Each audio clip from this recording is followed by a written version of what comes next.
Assalamualaikum warahmatullahi wabarakatuh. Di video kali ini kita akan membahas soal pada asesmen 2 pada materi fisika ya kelas 10 yaitu tentang pengukuran dalam IPA. Ya, kita mulai dari soal nomor 1. Diameter benda berbentuk setengah lingkaran diukur menggunakan jangka sorong dan diperoleh hasil seperti gambar berikut. Jadi ada gambar jangka sorong dan hasil pengukurannya seperti itu ya. Oke. Pertanyaannya adalah berapa volume dari benda tersebut? Oke.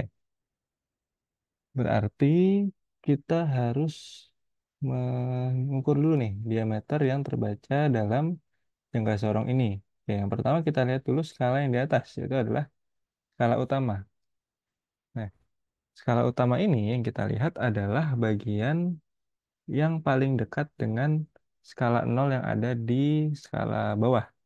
Ini kan skala 0 ya. Nah, berarti yang paling dekat dengan skala 0 atau sebelum 0 ini adalah yang ini. Nah, itu ya. Di sini skala yang ini itu menunjukkan angka di antara 2 dan 3. Gitu ya. Berarti dia harusnya di sini 2,5. Artinya di sini skala utamanya nanti terbaca adalah 2,5. Kalau misalkan jangka sorong berarti kan sentimeter ya. Oke. Selanjutnya adalah yang skala nonius ya. Skala nonius kita cari garis di skala nonius ini yang segaris sama yang atas. Kalau misalnya kita lihat yang ini agak sedikit mereng ya terhadap yang atas. Nah, ini juga mereng sedikit. Nah, yang lurus, lurus sekali gitu ya. Ini adalah yang ketiga. Nah, ini. Dia seperti garis lurus ya kan. Nah, ini. Nah, kalau misalnya lihat dari skala noniusnya, ini adalah 3. Ya. 3. Nah, berarti untuk skala noniusnya berarti itu 3 dikali 0,01 cm. Maka menghasilkan 0,03 cm. Nah, berarti yang terbaca adalah berapa? Berarti diameter tinggal ditambah aja ya, diameter tinggal ditulis 2,5 ditambah 0,03 berarti sama dengan 2,53 cm. Itu untuk diameternya. Nah, pertanyaan sekarang adalah volumenya. Oke, katanya sini adalah setengah lingkaran ya. Mungkin maksudnya kalau misalkan volume itu bukan setengah lingkaran, maksudnya mungkin setengah bola gitu ya. Nah, kalau setengah bola itu harusnya volumenya adalah setengah dari volume bola utuh. Oke, volume bola utuh kan 4/3 pi r pangkat 3 ya kan. Tapi kalau setengahnya aja ya berarti setengah kali 4/3 pi r pangkat 3. Berarti setengahnya ini kan habis ya. Bisa 2. Berarti 2/3 pi r pangkat 3. Gitu ya. Oke, berarti ini sama dengan, oh ya, jari-jarinya belum tahu ya. Oke, diameternya 2,53.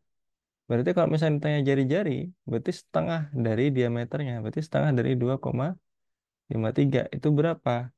Nah, berarti tinggal 2,53 dibagi 2. Itu adalah 1,265 cm. Nah, berarti tinggal dihitung. Nanti 2/3, pi-nya adalah 3,14 dikali 1,265 pangkat 3. Berarti ini menjadi 2 kali 3,14 bagi 3. Oke, sebentar. Kita hitung saja. 2 bagi 3 kali 3,14 kali 1,265 pangkat 3. Itu adalah 4,237 sekian gitu ya. 4,2375 sekian. Kalau misalnya dibulatkan jadi dua angka ya berarti karena 7 ini ya berarti dibulatkan ke atas berarti jadi 10 berarti jadi 4,24. Oke, maka jawaban yang benar adalah yang D, 4,24.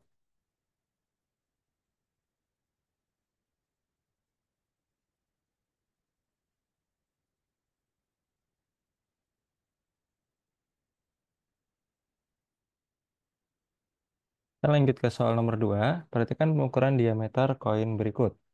Jadi ada ini milimeter skrup ya. Nah, di sini ada katanya pengukuran diameter. Yang ditanya adalah luas penampang koin. Ya, kalau misalnya koin kan bentuknya lingkaran ya. Berarti kalau misalnya ditanya luasnya, berarti sama dengan pi r kuadrat. Ya. Oke, pertama kita harus cari diameternya dulu. Oke, yang pertama kita lihat skala utamanya itu yang paling dekat dengan yang bagian sini. Itu adalah angka berapa? Yang paling dekat adalah 3. Ya. Maka untuk skala utamanya itu adalah 3 milimeter. Nah, kemudian yang selanjutnya itu kita cari yang segaris dengan skala utama. Nah, nih. Berarti garis yang ini nih. Tuh ya. Garis yang ini itu segaris dengan skala utamanya. Nah, gitu. Nah, kalau di sini berapa? Kita lihat ini 10, 11, 12, 13. Oke, itu ternyata 13 milimeter ya. Oh, bukan, 13 skalanya. Jadi itu untuk skala noniusnya berarti 13 kita kali dengan 0,01 milimeter. Maka menghasilkan bentar ya. Berarti menghasilkan 0,13. Oke, milimeter. Sehingga kalau misalnya dihitung diameternya itu adalah 3 ditambah dengan 0,13. Berarti 3,13 milimeter. Apabila kita mencari jari-jarinya, berarti kan setengahnya ya. Setengah dari 3,13 adalah 1,565 milimeter. Oke, kembali lagi ke luasnya. Luasnya berarti kan PR kuadrat, berarti 3,14 dikali 1,565 dikuadratkan. Jadi sama dengan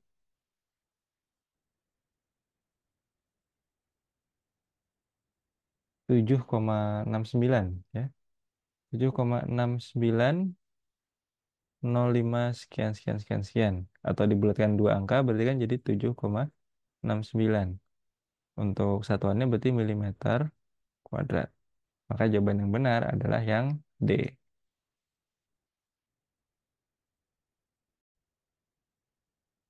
Kita lanjut ke soal nomor 3. Jadi sebuah kaca preparat diukur ketebalannya menggunakan mikrometer sekrup. Oke, jadi mikrometer sekrup ya, bukan milimeter sekrup. Tadi mungkin ada kesalahan dalam pengucapan di nomor sebelumnya. Jadi hasil pengukurannya seperti pada gambar di samping. Nah, kemudian kaca preparat tersebut akan dimasukkan ke dalam wadah, di mana wadah tersebut memiliki ukuran panjang dan lebar yang sama dengan kaca preparat, tapi tingginya 2,23 cm. Jumlah maksimum kaca preparat yang dapat dimasukkan ke dalam wadah sebanyak berapa? Oke, jadi kita perlu mengetahui dulu ya ketebalan dari satu kaca preparat sehingga tahu nanti berapa kaca preparat yang bisa ditumpuk di dalam wadah tersebut yang memiliki tinggi 2,3 cm. Ya, sekarang kita hitung dulu tebalnya ya. Oke, skala utama itu 1 ya. Berarti untuk skala utamanya itu 1 milimeter. Kemudian untuk non-newsnya itu pas angka 20 yang eh, segaris gitu ya dengan skala utama. Berarti skala non-newsnya 20 kali 0,01 milimeter itu menghasilkan 0,2 milimeter ya. Oke, berarti untuk diameternya sendiri, sorry, bukan diameter, ketebalan. Untuk ketebalan, untuk satu kaca preparat itu adalah 1 ditambah 0,2, berarti 1,2 milimeter. Nah, tadi diketahui tingginya adalah 2,23 cm, artinya itu 22,3 milimeter ya, karena dikali 10, ya kan? Dari centimeter ke milimeter. Nah, berarti kita cari banyaknya kaca preparat dengan membagi tinggi wadah dengan ketebalan dari satu kaca preparat. Berarti 22,3 kita bagi dengan 1,2. Berarti kan 223/12. Itu bisa kan ya, karena sama-sama dikali 10 di atas dan di bawah. Jadi kita bagi 223 dibagi 12. Itu adalah 1, kemudian 12.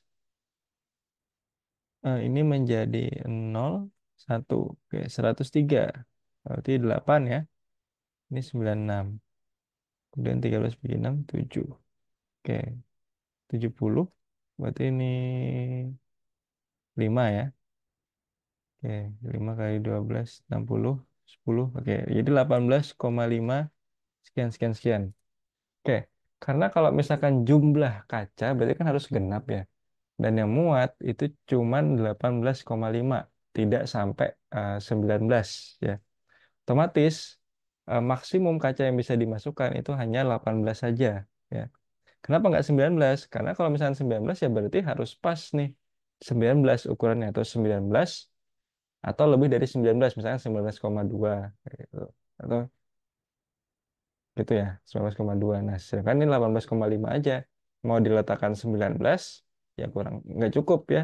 Jadi yang pas atau maksimum adalah 18 saja. Maka jawabannya adalah yang B. Itu ya.